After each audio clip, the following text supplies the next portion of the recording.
I have a few comments, and allow me to wax philosophical a little bit because it is the last session. I'm discussing on one of the themes that ERF has been pursuing for the last few years. It's obvious why ERF should be studying this topic. I mean, it's a defining feature of the region that our economies are defined by oil, gas, rents. And it's also an important topic for the world at large because of the outflow of liquidity over the past 4 or 5 decades, and now the outflow of liquidity back from the international financial system to these countries to see how long they can survive on their saved rents. But does ERF have a competitive advantage in doing this type of research? I think from what we see, there's no real evidence that we do have a competitive advantage, except insofar as we maybe care about the region, either because we live in it or, God help us, we still care about it. But we can see that all the work is derivative of the extant literature. The paradigms have all been set by other people. We're constantly referring to these studies. So this may be of value because part of ERF's mandate is capacity building. So this is part of capacity building. You bring this literature to the region, you involve researchers in the region, and so on. I think the capacity building part of ERF seems to have been successful. But one wonders if, at 21, which in this part of the world is what we call sin rushd, the age of discernment, if ERF is really going to have a competitive advantage eventually to turn economic research into relevant policy prescriptions that are directed to the best interests of the region, then it needs a different theoretical framework that can turn the empirics, which is what's been driving all the research that we've seen today and throughout this and other research programs, so that the ERF can go beyond just being a satellite of the international financial institutions. I mean, most of us here have been in one way or another employed by these international financial institutions, and if we were never employed by them, we've been working within the research paradigms that are dictated by those institutions that have a very different set of interests. So if you think about sovereign wealth funds, for instance, as stabilization mechanisms, Jeff was just mentioning that it's the volatility that's the problem, not the oil rents per se. Well, that's what sovereign wealth funds are there to do, but you have competing interests. The international community is more interested in looking at sovereign wealth funds to stabilize the global financial system, not necessarily to help with economic development and smoothing investment and consumption in the part of the world from which the rents emanate. So we've never really developed an economic viewpoint that stems from the region the way, say, Latin America did in the second half of the 20th century. So we see a lot of these cross-country analyses and so on, which reminds me of my brief stint at the IMF when then there was a problem under Oslo when Palestinians in the West Bank started dollarizing their Jordanian dinars, and there was going to be a problem for the Jordanian central bank. And the immediate reaction of people at the fund was, let's read the Costa Rica paper, because that would be our best reference for dollarization. To me, that sounds a lot like the way we look at the resource curse in the Arab world by looking at resource curses everywhere else. And, oh, if only Saudi Arabia were Norway, we would be all right. The paper that was, the talk that I found really interesting in the first plenary was Malik's, where he said that basically even if you're looking at quasi-dynamics, countries that went from authoritarian to quasi-democratic or vice versa, you're really just doing comparative statics because there are too many things that happen at the same time, so you can never isolate which factors to try to pursue if you're going to do reform. And the tyranny of the data is reminiscent of the old Rumi parable about searching for the ring under the lamp, because that's where there is light, and we don't have enough data to do real research on the region, so that's what we're going to do. We'll just run cross-country regressions. So come back to policy advice is really where ERF's competitive advantage should be. People who really care about the region trying to do research, not necessarily only that would be published in mainstream journals, but also that would be useful.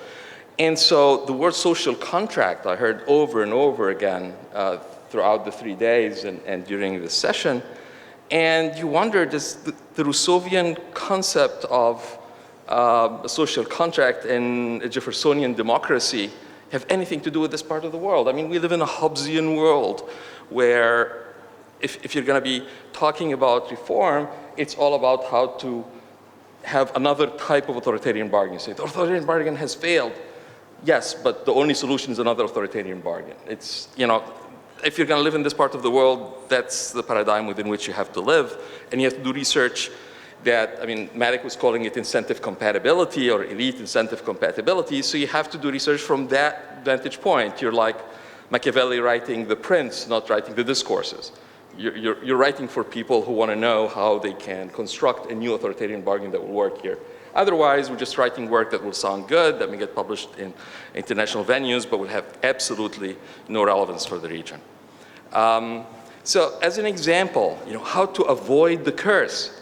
Avoid it. It's already been here. We're already suffering from it. It's over. Game over. We're dead. and the age of oil is over.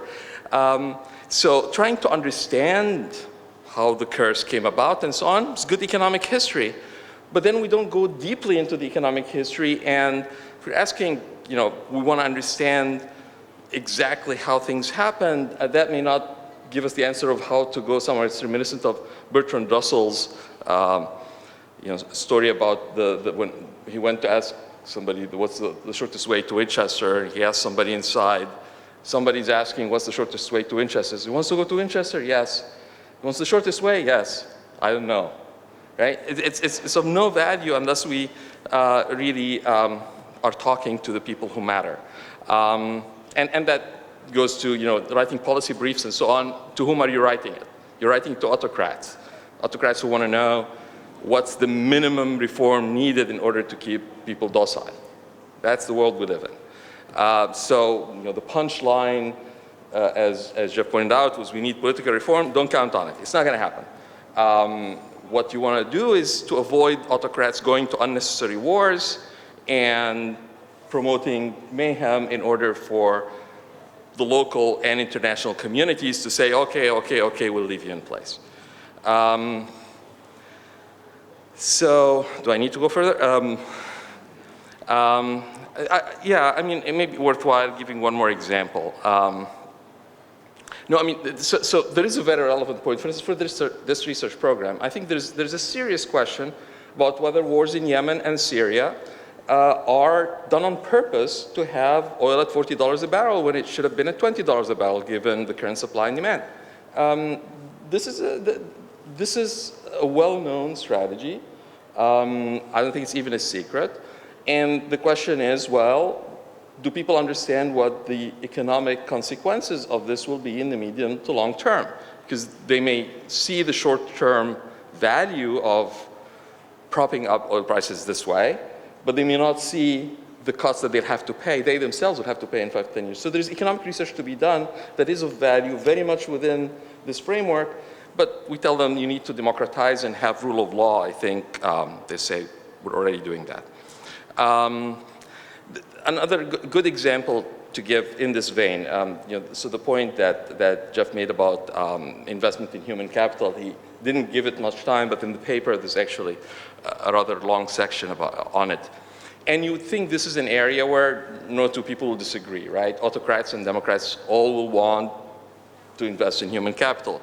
Not so. There's a somewhat infamous letter that Muhammad Ali wrote to his son Ibrahim in 1848 in the middle of the Spring of Nations, saying, see, the Europeans got it completely wrong. They wanted to educate their people. They don't understand. You need to teach them crafts that are necessary for the state. But if you get them too educated, they'll actually want to have a voice. And then now they're reaping what they have sown.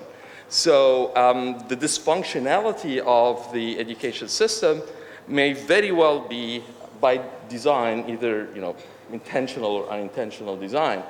People over-specialize in technical fields. They don't study humanities and social sciences, etc., on purpose, so they'd be good technicians. Of course, many of them then, when they care about social affairs, turn to religion and read it like they read engineering textbooks. And then we have a whole other problem on our hands. So I think unless we really write the way, so this is asking for a paradigm shift. Instead of coming here, flying across the Atlantic to come tell you what people in Washington will find interesting, come here and think you're Machiavelli writing to the prince. I understand your interests. I'm going to tell you what's in your best interest and hopefully also in the best interest of the people you're governing. Otherwise, why are we here?